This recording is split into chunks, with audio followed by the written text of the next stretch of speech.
लालू यादव का बिहार में शक्ति प्रदर्शन, दिग्गज होंगे शामिल, आरजेडी को मिलेगा नया पावर।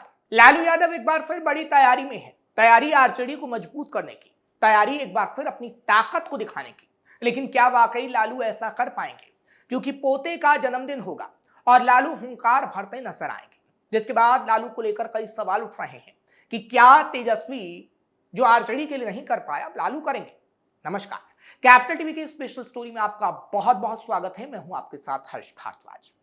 बिहार विधानसभा चुनाव 2025 में मिली करारी हार और हाल में विधान परिषद उपचुनाव में बक्सर भोजपुर सीट से मिली जीत के बाद लालू परिवार का पहला ग्रैंड पारिवारिक आयोजन होने जा रहा है, जिसके राजनीतिक मायने भी निकाले जा रहे हैं। इसमें लालू यादव अपना शक्ति प्रदर्शन करेंगे। यह आयोजन 27 मई को दिल्ली से सटे गाजियाबाद में होगा। उस दिन लालू यादव के पोते इलाज का पहला जन्मदिन है। इस दिन विपक्ष की राजनीति को नया आयाम देने की लालू कोशिश करेंगे। जानकार मानते हैं कि इस आयोजन के जरिए विपक्ष अपनी एकजुटता को दोबारा प्रदर्शित करेगा। बिहार में सियासी शक्ति प्रदर्शन, संभवतः ये माना जा रहा है कि ममता बनर्जी को भी इस आयोजन में बुलाया जा सकता है। इलाज के जन्मदिन में कांग्रेस नेता राहुल गांधी, सपा प्रमुख अखिलेश यादव और आम आदमी पार्टी के नेता अरविंद केजरीवाल और विपक्ष के कई नेता शामिल होंगे। विपक्षी नेताओं को निमंत्रण चला गया है। सूत्रों की माने तो महागठबंधन का जुटान होगा। इसमें शत्रुघ्न सिन्हा के साथ ममता बनर्जी के शामिल होने की पूरी संभावनाएं हैं। स्थानीय नेताओं में आरजेडी के प्रदेश अध्यक्ष मंगनी लाल मंडल, प्रधान महासचिव रणविजय साहू सहित कई वरिष्ठ नेताओं को भी निमंत्रण भेज दिया गया है। यानी विपक्षी पार्टी के कई लीडर और आरजेडी के कई नेता एक साथ नजर आने वाले हैं।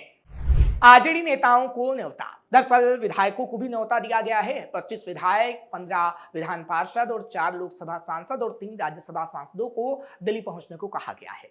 जानकारी के मुताबिक आरजेडी के राष्ट्रीय कार्यकारी अध्यक्ष तेजस्वी यादव के बेटे इलाज का जन्म पिछले साल कोलकाता में हुआ था और इस जन्मदिन का आयोजन भव्य तरीके से किया जाएगा जब वो 1 साल का हो रहा है। लालू प्रसाद यादव की चौथी बेटी रागिनी यादव के घर के पास इस फंक्शन का आयोजन रखा गया है, जिसमें दिल्ली, बिहार सहित कई राज्यों के विपक्षी दलों के नेता शामिल हो रहे हैं। पोते के बर्थडे के बहाने लालू यादव ने एक बार फिर विपक्ष को दोबारा एक मंच पर इकट्ठा करने की कोशिश की है। जानकार बताते हैं कि विपक्ष थोड़ा बहुत अलग थलग हो गया है, लेकिन बंगाल चुनाव रिजल्ट के बाद विपक्षी एकता को दोबारा मजबूत करने की लालू कवायद को तेज कर रहे हैं। आरजेडी कार्यकर्ताओं में इसको लेकर काफी उत्साह है। विधान परिषद उपचुनाव में जीत मिलने के बाद तेजस्वी भी काफी उत्साहित नजर आ रहे हैं। दरअसल विपक्षी पार्टी लगातार कमजोर होती जा रही है। जिस तरीके से बीजेपी अलग अलग जगह अपनी सरकार बना रही है, क्योंकि बिहार के अंदर हमने देखा कि एनडीए की सरकार बनी। लालू प्रसाद यादव को पूरा भरोसा था कि तेजस्वी यादव को अगर आरजेडी की कमान सौंप दी जाएगी तो तेजस्वी यादव वो कमाल कर दिखाएंगे, और भरोसा भी क्यों ना हो, क्योंकि 2020 में जिस तरीके से तेजस्वी यादव ने काम किया और 2020 में सबसे लार्जेस्ट पार्टी आरजेडी बनी, उससे लालू प्रसाद यादव को पूरा भरोसा था कि उनकी राजनीतिक विरासत अगर तेजस्वी यादव संभाल रहे हैं तो आरजेडी के लिए वो काम आएगा और आरजेडी सबसे बड़ी पार्टी एक बार फिर बनेगी और तेजस्वी यादव मुख्यमंत्री बन पाएंगे। लेकिन तेजस्वी यादव उसमें नाकाम साबित रहे। तेजस्वी यादव वो रणनीति नहीं बना पाए, जिसके कारण तेजस्वी यादव सीएम बन पाते और तो और आरजेडी को भी तेजस्वी मजबूत नहीं कर पाए।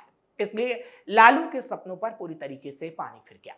हालांकि तेजस्वी यादव पर हार के बाद भी लालू प्रसाद यादव ने एक भरोसा जताया था कि विपक्ष के नेता होने के नाते आरजेडी को मजबूत करने का काम तेजस्वी करेंगे, लेकिन वो होते हुए नजर नहीं आ रहा, क्योंकि मंगनी लाल मंडल हो या तमाम वरिष्ठ नेता हों, तेजस्वी यादव को लेकर एक संदेह की स्थिति है कि आगे आने वाले दिनों में तेजस्वी आरजेडी को संभाल पाएंगे या नहीं संभाल पाएंगे।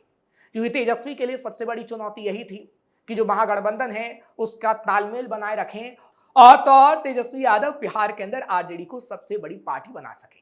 लेकिन ऐसा तेजस्वी यादव नहीं कर पाए और इससे लालू यादव का भरोसा थोड़ा कम हुआ है और इससे लालू प्रसाद यादव जद्दोजहद अब खुद कर रहे हैं। सूत्रों के हवाले से खबर है कि लालू ने इसलिए कमान संभाली है क्योंकि आरजेडी की बिहार में जब हार हुई है तो 5 राज्यों के चुनाव आए तो बंगाल के अंदर भी हमने देखा कि तेजस्वी यादव ममता के साथ नजर आए, प्रचार प्रसार किया, लेकिन ममता बनर्जी बुरी तरीके से हार गई। हिमंत बिस्वा असम में सरकार बना चुके हैं और इसलिए लालू प्रसाद यादव अब विपक्ष का महाजुटान अपने पोते के जन्मदिवस पर कर रहे हैं। लेकिन सवाल ये उठता है कि क्या आगे आने वाले समय में विपक्ष की मजबूती देखने को मिलेगी, क्योंकि ममता बनर्जी जिस तरीके से बंगाल में हारी हैं और ममता बनर्जी को लेकर जो सवाल खड़े हो रहे हैं, क्योंकि ममता बनर्जी ने हार को स्वीकार नहीं किया और जनता ये कह रही है कि अगर जनता ने आपको हराया है तो इस हार को स्वीकार आपको करना होगा। और यही सवाल तेजस्वी यादव से बिहार के अंदर भी पूछा गया, क्योंकि तेजस्वी यादव हारे तो तेजस्वी यादव गायब हो गए। हाथ जोड़कर ना तो जनता से माफी मांगी गई और ना ही ये कहा गया कि आरजेडी एक बार फिर कोशिश करती हुई नजर आएगी, जिससे लालू के सारे सपने अधूरे रह गए। अब लालू एक तरफ 2029 को लेकर बड़ी तैयारी कर रहे हैं तो दूसरा आरजेडी को मजबूत करने की भी तैयारी हो रही है।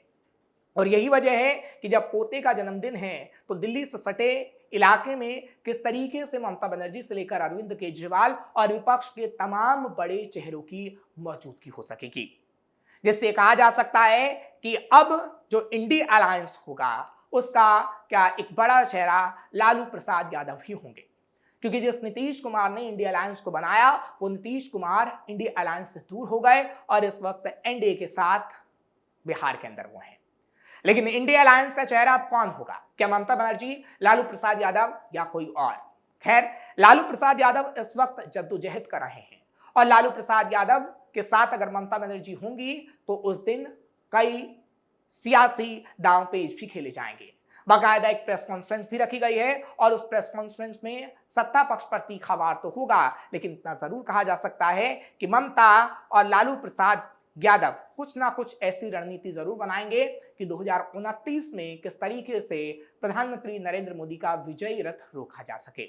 लेकिन सवाल है कि क्या उसमें लालू प्रसाद यादव कामयाब हो पाएंगे, क्योंकि अगर प्रदेश स्तर पर बात करें तो प्रदेश स्तर पर आरजेडी पूरी तरीके से कमजोर नजर आ रही है और लालू प्रसाद यादव पहले अगर आरजेडी को मजबूत करते हैं उसके बाद वो राष्ट्रीय स्तर पर तमाम विपक्षी पार्टियों को एकजुट करने में सफल रहते हैं, तब तो ये कहा जा सकता है कि लालू का दांव पेच काम आएगा, नहीं तो ये लालू का दांव पेच धरा का धरा रह जाएगा। क्योंकि इससे पहले हमने देखा था कि इंडिया अलायंस बनी थी, लेकिन एक एक करके नेता दूर होते गए और उसके बाद तमाम नेता अपने ही राज्य में हारते चले गए। उद्धव ठाकरे का महाराष्ट्र के अंदर क्या हाल हुआ वो आपने देखा, ममता बनर्जी का बंगाल के अंदर क्या हाल हुआ वो भी आपने देखा, और लालू प्रसाद यादव का बिहार के अंदर क्या हाल हुआ यानी उनकी पार्टी का वो भी आपने देखा।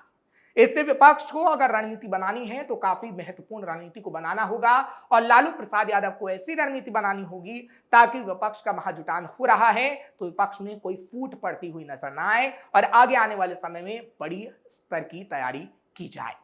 फिलहाल ये कहा जा सकता है कि आरजेडी को लेकर अभी पूरी तैयारी लालू प्रसाद यादव कर रहे हैं और साथ ही साथ तमाम विपक्षी पार्टियों के नेता होंगे तो राष्ट्रीय स्तर पर भी ये तैयारी की जा रही है। लेकिन अब सवाल सत्ता पक्ष ने उठा डाले हैं, यानी बीजेपी अब सवाल कर रही है कि लालू प्रसाद यादव जिसका सेहत बिल्कुल भी ठीक नहीं है, लालू प्रसाद यादव जो कोर्ट कचहरी में जाते हैं तो व्हील चेयर पर जाते हैं, अब आखिर लालू प्रसाद यादव में ये ताकत कहां से आ रही है? क्या लालू प्रसाद यादव को तेजस्वी पर भरोसा नहीं रहा? क्योंकि लालू प्रसाद यादव ने तो आरजेडी को तेजस्वी को सौंप दिया था, लेकिन अब लालू प्रसाद यादव मैदान में क्यों उतर रहे हैं? यह सवाल सत्ता पक्ष पूछ रहा है और सत्ता पक्ष का यह सवाल पूछना भी लाजमी है, क्योंकि वो लालू प्रसाद यादव जो एकदम से बीमार हो गए थे, वो लालू प्रसाद यादव जो एकदम से आरजेडी को अपने हाथ से छोड़ रहे थे, अब उसे दोबारा पकड़ने की कोशिश कर रहे हैं और तमाम विपक्षी पार्टियों का महाजुटान कर रहे हैं। ऐसे में यह सवाल तो पूछा ही जाएगा, क्योंकि सत्ता पक्ष तो यह सवाल पूछ रहा है, लेकिन सवाल उठेंगे कि आखिर लालू प्रसाद यादव की यह जद्दोजहद किस लिए है, 2029 को लेकर या आरजेडी को मजबूत करने को लेकर? क्योंकि लालू प्रसाद यादव पर भ्रष्टाचार का जो केस है और राउज एवेन्यू कोर्ट में लालू प्रसाद यादव जो चक्कर काट रहे हैं उसको लेकर यह सवाल तो पूछा जाएगा, क्योंकि लालू प्रसाद यादव का दामन इस वक्त दागदार है, उन पर आखिर जनता कैसे विश्वास करेगी? और अगर इंडिया अलायंस बनाया जा रहा है, क्योंकि इंडिया अलायंस तो पहले ही बन चुका है, लेकिन लालू प्रसाद यादव इस इंडिया अलायंस को मजबूत करने की कोशिश कर रहे हैं। फिलहाल लालू प्रसाद यादव के शक्ति प्रदर्शन में आगे क्या होगा उसकी तस्वीर हम आपको जरूर दिखाएंगे और लालू प्रसाद यादव क्या वाकई वो कमाल कर पाएंगे जिसका सपना लालू प्रसाद यादव देख रहे हैं, उसकी तस्वीर कैसी आएगी वो भी हम आपको जरूर दिखाएंगे। आपको ये खबर कैसी लगी कमेंट सेक्शन में जरूर बताएं। खबर को लाइक शेयर करें, कैपिटल टीवी को सब्सक्राइब करना मत भूलिएगा।